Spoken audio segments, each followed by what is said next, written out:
Along with Europeans this morning, we've also had GDP figures out. 0.3% contraction in April. Not quite what people were necessarily expecting, Rain.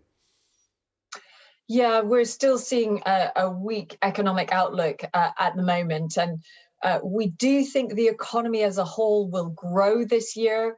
So we'll grow by about 3.7% this year.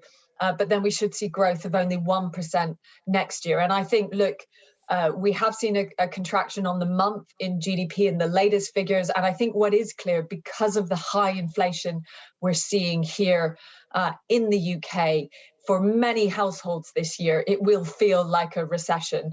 We're going to see the biggest squeeze on household incomes we expect since records began. And as a consequence of that, consumption, household spending is likely to shrink every quarter for the next 4 quarters. And that's why it's so important that we keep business investment going and flowing throughout our economy so that we can see that return to growth and productivity and increasing living standards here in the UK, which I think we all want to see.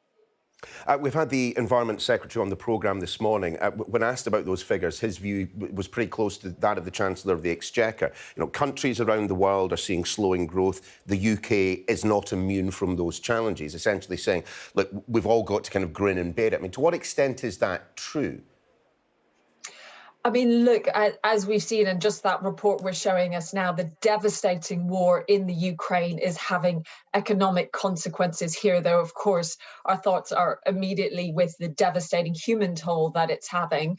But yes, we've seen rising global energy prices, rising global commodity prices, and that is creating headwinds for so many economies. So yes, it's partly about global factors that are pushing up inflation. But I think it's wrong to say there isn't things the government here can do. We've already seen the Chancellor act to help support the most vulnerable households in our society. But there's much more he could be doing now to help get business investment going next year.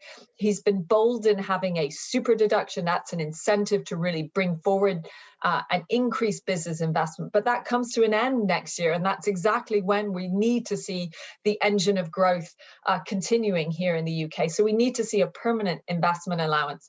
And we should see the government accelerating our transition to a net zero economy. Now is the time to really be investing in renewable energy and making our homes warmer, more energy efficient.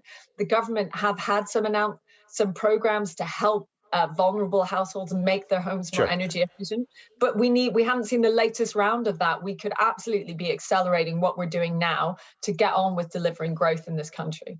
I mean, I suppose then from what you're saying, Rain, that the last thing we really want right now is a trade war with the European Union, something that a few people are suggesting, you know, could result from the changes that we're making to the Northern Ireland Protocol. Where do you fall on that? Look, we need both sides to absolutely stay at the table. We need a negotiated outcome. The Northern Ireland Protocol is working on the ground, but it can absolutely be improved. And so for that, we need both sides to stay at the table. We need flexibility from both sides. Unilateral action from either side is really not going to help. We don't need the UK to walk away from this, but we do need to see more flexibility from the European side. We absolutely need to ensure we have a good trading agreement with our biggest trading partner. I mean, are you perhaps frustrated at the Chancellor and others in Whitehall at the moment then, Rain? I think what we're asking for is to see the same commitment and energy and with getting growth going in our economy as we saw during COVID. We've seen the Chancellor be bold before, and he has acted to support vulnerable households in this latest crisis. But I think we want to see that spirit from across government to really get on with the things that are under their control. I don't think now is the time to play politics. We need to see the focus on action, on policies that will deliver for businesses and households throughout the economy. Rain Newton-Smith, the CBI. Lovely to have you on the programme this morning. Take care. Thank you.